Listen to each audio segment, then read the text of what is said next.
Vote চুরি থামাও, গণতন্ত্রকে বাঁচাও। Stop the theft of vote and save the democracy. Vote শুধু একটা বোতাম নয়, ভোট হলো মানুষের কণ্ঠ, আমার দেশের ভাগ্য। 2024-এ লোকসভা নির্বাচনের পর সেই কণ্ঠকে চেপে নিতে চেয়েছেন, এমনই অভিযোগ করেছেন রাহুল গান্ধী।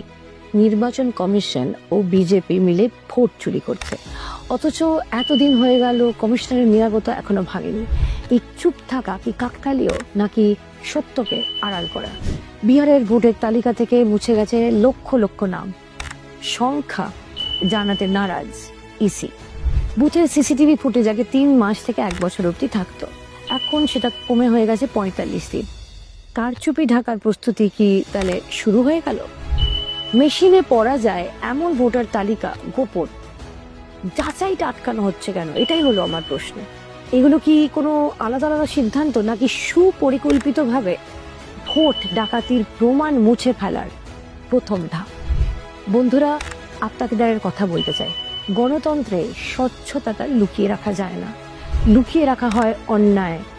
আজ যদি আমি প্রশ্ন না তুলি, কাল আমাদের ভোট, আমাদের কণ্ঠ, আমাদের ভবিষ্যৎ সবই হারিয়ে যাবে। আমার ভোট আমার অধিকার, আমার প্রশ্ন এবং আমার উত্তর চাই।